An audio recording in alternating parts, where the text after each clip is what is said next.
Agora, nós vamos falar um pouquinho sobre as formas nominais do verbo.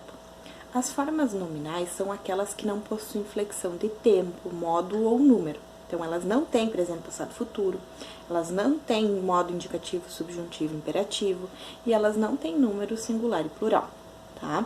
Então, nós temos três formas nominais do verbo. Primeira delas, tá?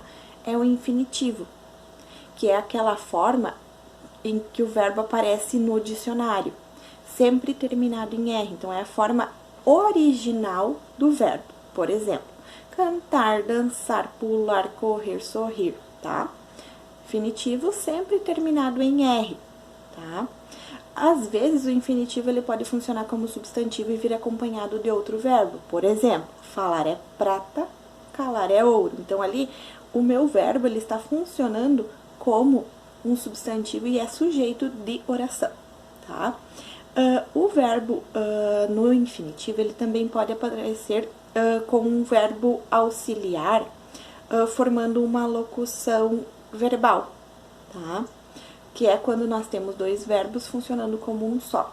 Então, vocês têm como exemplo no livro, aí você vai ficar encrencado. Vai ficar encrencado, se eu fosse substituir por um verbo só, ficaria você ficará encrencado.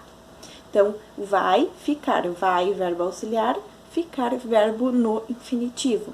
Você não acha que poderia arranjar uma namorada melhor?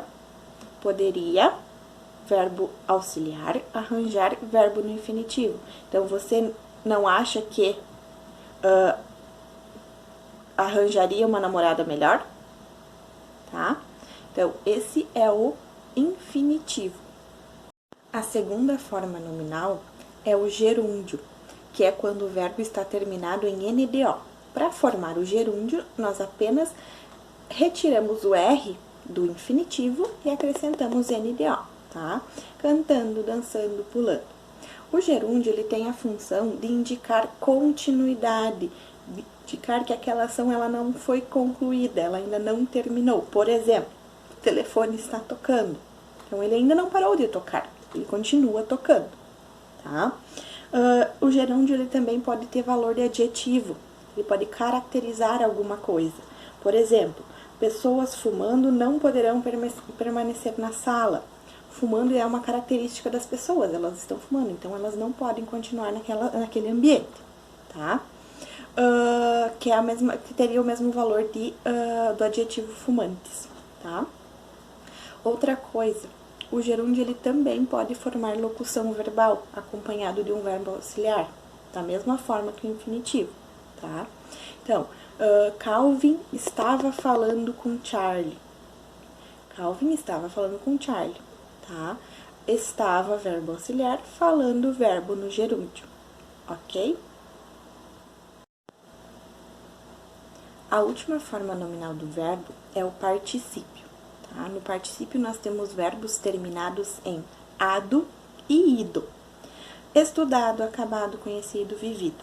Tá?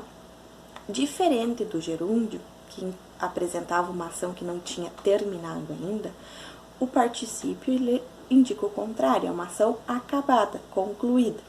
Por exemplo, Calvin tinha falado com Rosalie. Tá? Nesse caso, nós temos uma locução verbal de novo. Tinha, verbo auxiliar, falado, verbo principal no particípio, tá?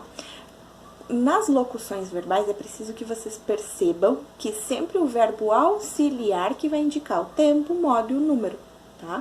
Por quê?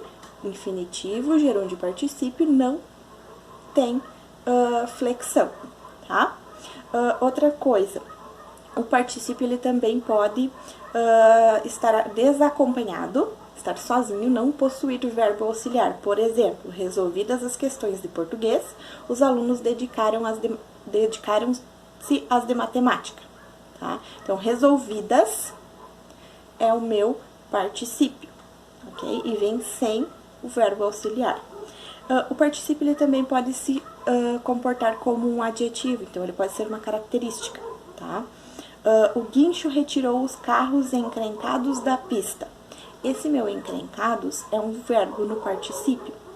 Mas, como ele está caracterizando o substantivo carros e tem flexão de gênero e de número, ele deixa de ser da classe dos verbos e passa a ser da classe dos adjetivos, tá?